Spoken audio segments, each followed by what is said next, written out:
Hi, everybody. The sound of hospital monitors fills the silence as Toan lies motionless, trapped between what he has forgotten and what he has yet to remember.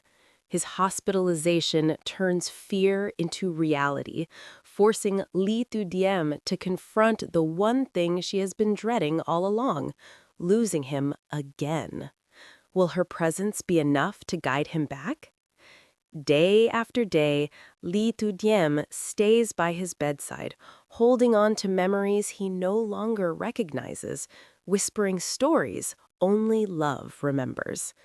In this cold hospital room, hope hangs by a fragile thread. Because when memory fades and time stands still, love may be the only way home.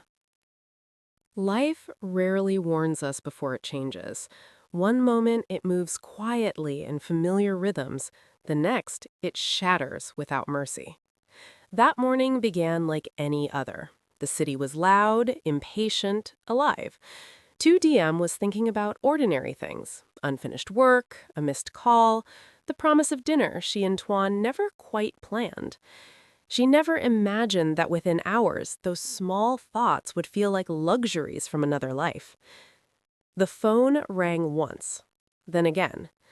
Toan has collapsed. Those words hollowed the air around her. By the time 2DM reached the hospital, the world had narrowed into long, white corridors and the sharp smell of antiseptic. Doctors moved quickly, voices calm but distant, as if they belonged to a different reality. She stood frozen, watching the doors of the emergency room close behind the man she loved. CEO Toan, strong, composed, always in control, now lay unconscious, machines breathing where he could not. A sudden neurological shock, they said. Possible complications. Possible memory damage. Possible. The word echoed endlessly. 2DM sat alone on a plastic chair, hands clasped so tightly they trembled. She replayed their last conversation in her mind, how she had teased him for working too much, how he had smiled and promised, "Tomorrow I'll rest." Tomorrow had never come. Around her, other families whispered prayers, argued quietly, cried openly. It struck her then how fragile everyone was.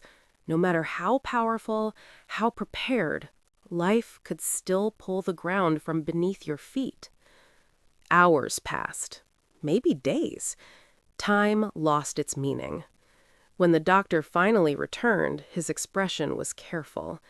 He survived the critical phase, he said, but his memory, we won't know until he wakes up. Dem nodded, though her heart screamed. She stood by Toan's bed, watching his chest rise and fall. She reached out, hesitated, then gently held his hand. "I'm here," she whispered, unsure whether she was speaking to him or to herself. "You don't have to remember everything. Just come back." Outside the window, the city continued as if nothing had happened. People hurried to work, complained about traffic, worried about things that suddenly felt so small. Inside that hospital room, Tudem realized something terrifying and true. Sometimes love isn't about holding on to memories. It's about waiting, without knowing who the other person will be when they open their eyes. When Toan finally opened his eyes, the room was quiet. Too quiet, as if even the machines were holding their breath. Ly Tu Diem noticed it first. The slight movement of his fingers, the shallow inhale that turned into a steady breath. Her heart leaped, hope rushing in so fast it almost hurt. She leaned forward, tears blurring her vision. "Toan?" she whispered. His eyes shifted toward her voice. They were the same eyes she had loved for years, deep, thoughtful, once full of certainty. But now they searched her face with confusion, not recognition. He frowned slightly, as if trying to place her in a story he no longer remembered reading. "Who are you?" he asked.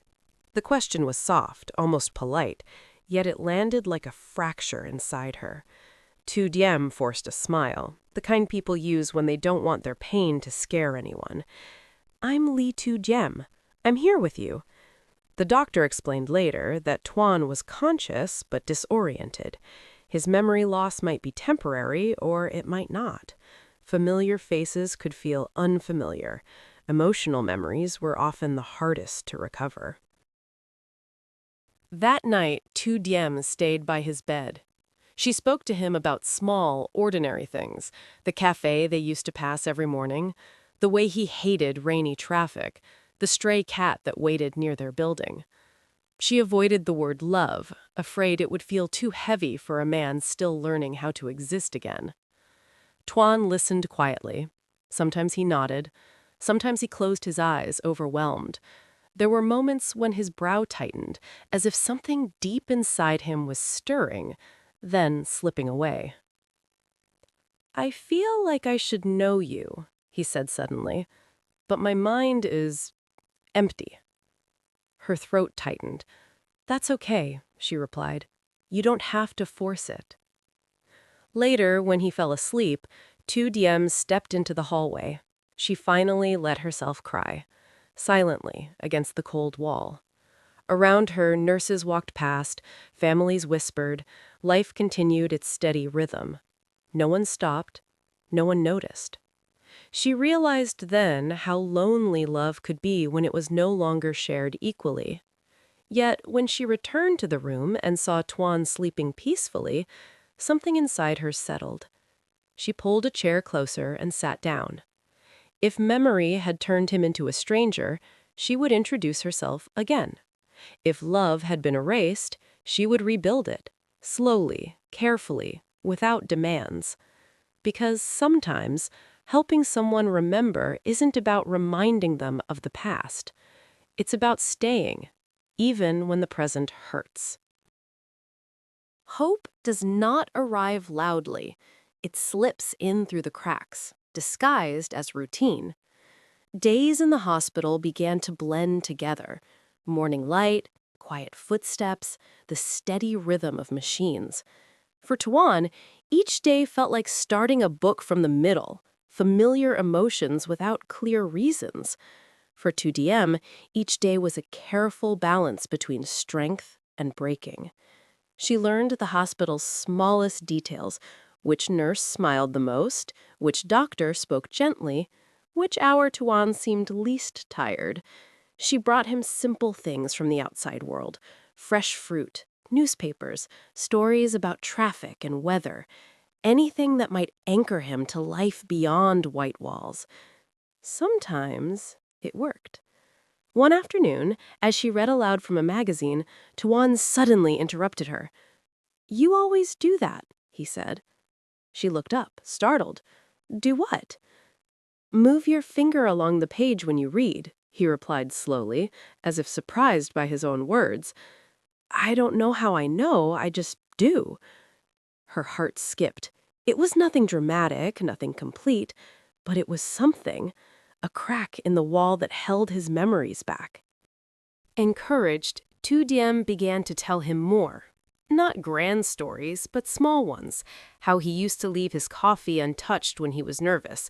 How he pretended not to worry, even when his eyes betrayed him.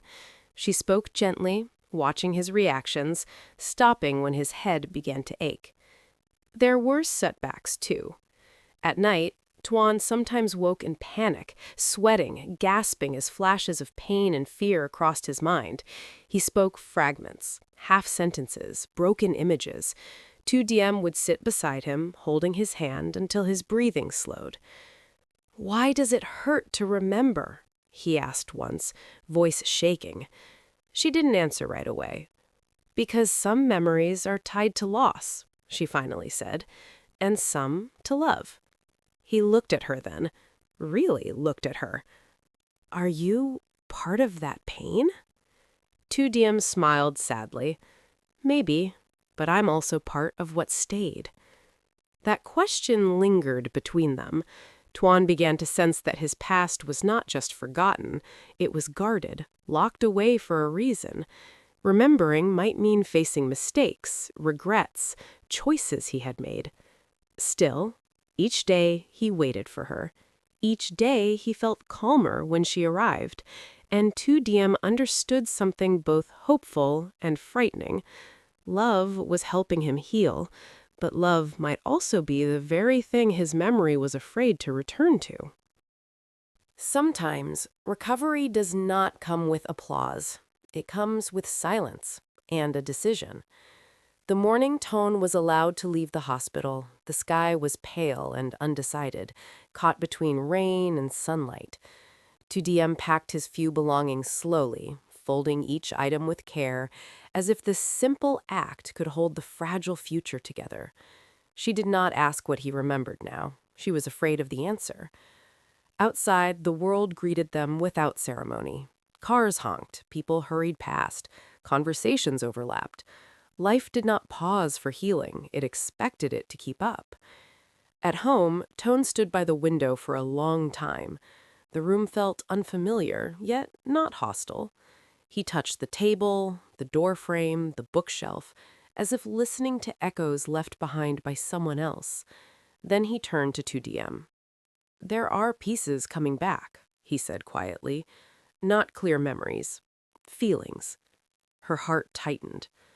"I remember being afraid of losing you," he continued. "I remember choosing distance because I thought it would protect you." He shook his head. "I don't know if that choice was right." Tu Diem felt tears rise, but she didn't look away.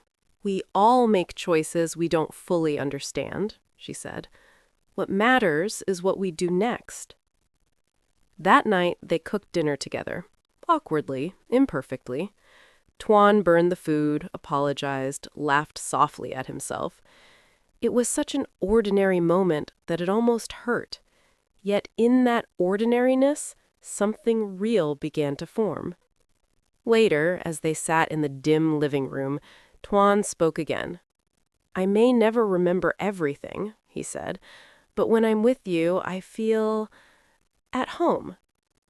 Tu Diem reached for his hand, her grip steady. "Then let's start there." No dramatic flash of memory followed, no sudden return of the past. But something else happened, something quieter and stronger. Toan chose to stay. In the days that followed, they rebuilt life through small acts: morning coffee, shared silence, cautious smiles. Each moment became a new memory, untouched by fear. Tu Diem realized then that helping someone regain memory isn't always about bringing the past back. Sometimes it's about giving them a future worth remembering. And in that choice, to love again, slowly and honestly, Toan found not just fragments of who he was, but a reason to become someone new.